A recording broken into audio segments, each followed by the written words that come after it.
Gukesh D has been playing out of his magic mind at Tata Steel Cheese Tournament in the Netherlands 2025. We're picking up this game here, an absolute belter. He's got the black pieces. His opponent is Max the Hammer of Thor, put the smackdown Warmerdam, a local from the Netherlands. This is a great one. Now, is it because Gukesh is taking the magic mind productivity shot every single day like I am? Probably not. But would I recommend them to him? Yes, I would. I'm getting an absolute ton done. Sleep on point, diet, exercise. Is it because of this little shot? No clue. Maybe not, right? But I do know I'm absolutely flying through stuff since I started on them, and I'd recommend giving it a go if you haven't already. Try it out. 100-day money back guarantee in case you're not happy. Very nice. And they have the sleep elixir. Link down below. You know the drill. Go to magicmind.com/epicjan. You can pick up the full bundle at a whopping 45% discount. Now that is pretty good. Don't know when that's coming along. Again, have a look at it.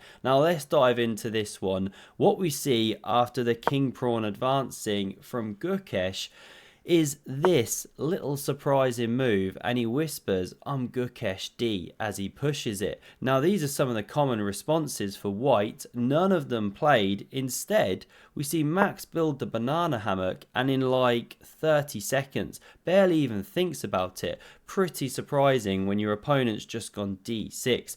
The Pierce defense. We now see the silly defense played in response to G3, so something more normal. The bishop fianchettos. Gukesh so impressed he now copies that move, and after C3 building the big center, this one tucks into bed and the knight comes to E2, leaving the pawns to push forward fluidly, especially the F pawn. Knight C6, very natural. We see the push in the center, captures obviously, now pawn recaptures, this one hops forth, so does the second, castles and H3, very natural, maybe pushing F4 one day. We see bishop D7.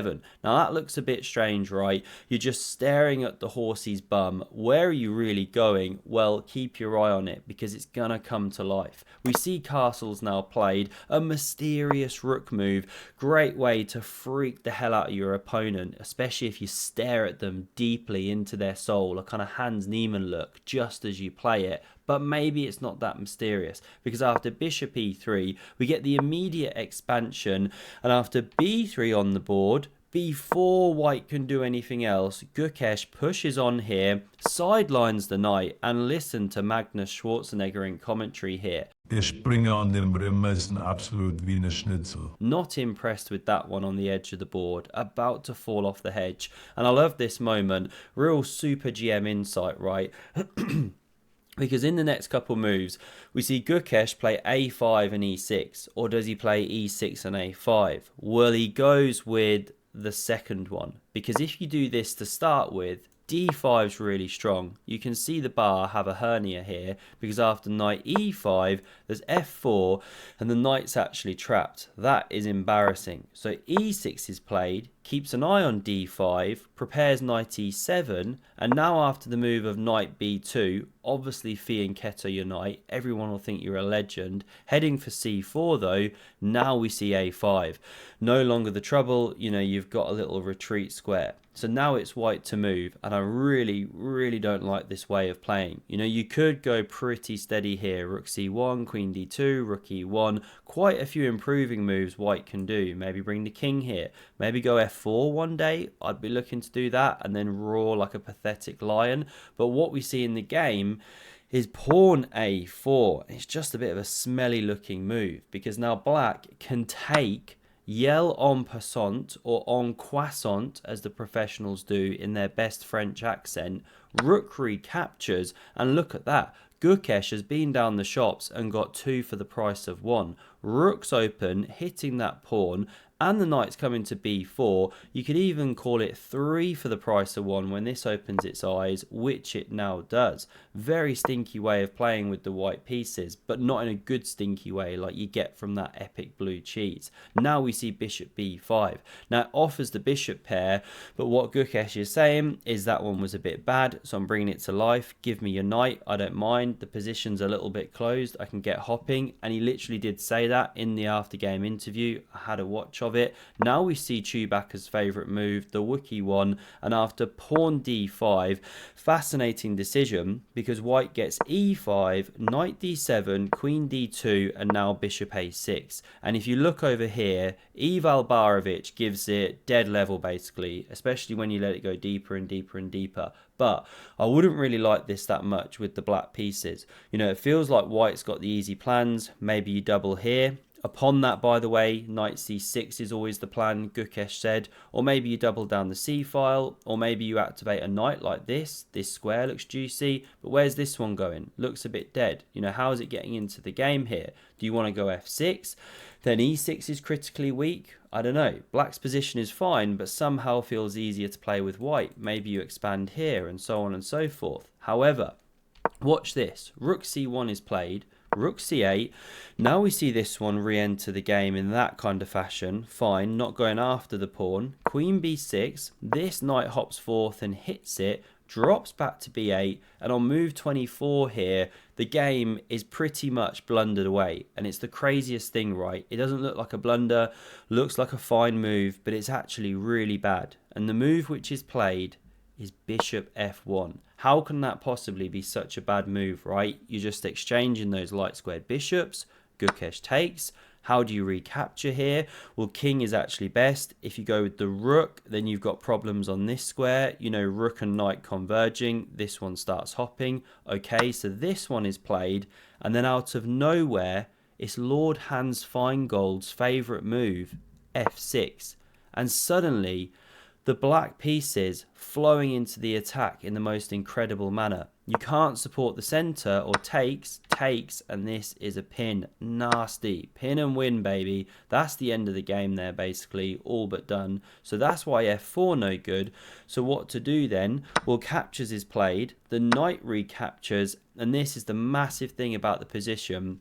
Because there's no bishop on g2, the knight can now hop into e4 unopposed. And the king's also down the f line, which creates these massive tactics. Queen here, this kind of thing, right? See how the geometry is now working.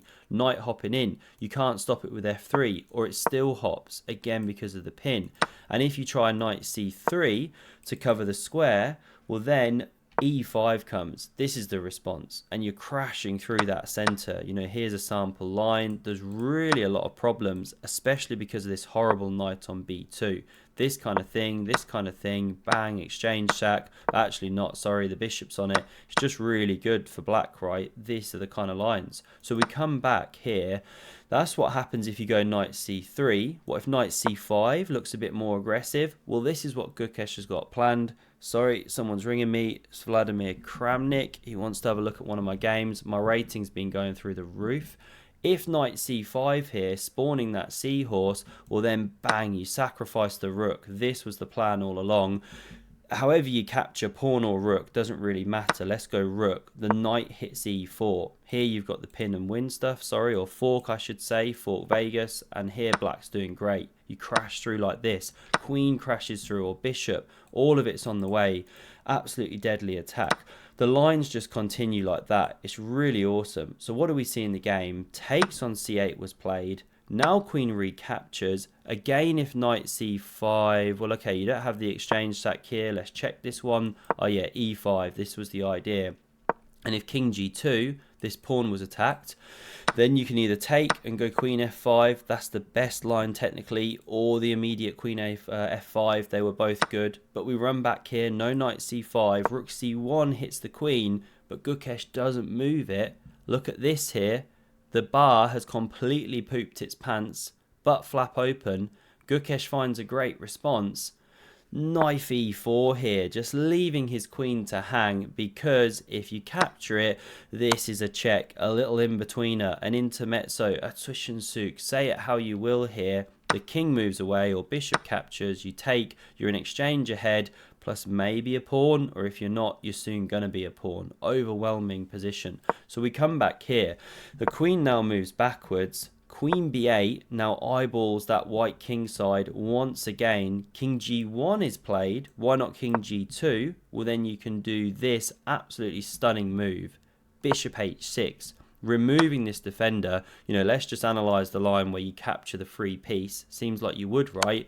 Well, then you crash through. Here's a checkmate. Incoming, sacrificing another piece, this time a rook, to land it with the epic power of knight and queen. What lines these are. So what do we get played? King g1, trying to fight against these ideas. But now this is a real special finish. What does Gukesh do? This isn't Gukesh D, this is Gukesh A. He crashes through on g3, sacrificing that knight. I mean, we've not seen a move that good since Vishy and Gukesh decided to start their own rap band. Do look out for their new single on the way out soon. Everybody in the chess club getting tricksy. Awesome song, gonna be dropping later this year. And why don't we see the knight captured? Well, the queen comes in and it's an absolute mop-up job. Just devastation across the board. The mate's on the way. Here's some sample lines. Some craziness to give up pieces and stave it off. But this is how you could shut the trap. Wow. So don't touch it. Instead, die a different way. This one hops in. The queen now covers the pawn. No, it doesn't. It does that in a minute. Why can't you take? Well, then there's the move of knight takes on e3, hitting the queen right, and if captures, bang, this one comes in once again. Devastation, devastation. We'll stop there. The bishop's joining the party and the rook. It's game over. And if instead after takes you don't recapture, you move the queen or something, well then you can simply move the rook, and again you're in trouble. If this kind of thing, what's the follow-up? Queen d6, win the pony, blah blah blah. Black's just killing it, and this pawn's always going to drop in many of the lines. So queen g4 was played, trying to pour some sugar on the dark squares, but now queen e8 covers the pawn, prepares to push it in many lines. This knight finally enters the game. I mean, what an absolute donkey-ass mule, just left offside completely all game. Couldn't get that word out there. And now, after Gukesh drops back, you would think he's completely forgotten which way to move his pieces. Call yourself a world champion, but actually this is soon collapsing. We see knight f4 going after the e6 pawn, but Gukesh just grabs here since the queen intercepted. Now it's very complicated. You've still got tons of pieces on the board, but incredibly we see white resign here. Max has had enough. Why? What if you say, maybe take first and then knight recaptures and then crash through? Okay, you can't. The knight now covers. Okay, what if instead you first take? This was the threat you were looking to execute. Well, now takes here. Okay, pawn recaptures, but then you take with check and you're on this.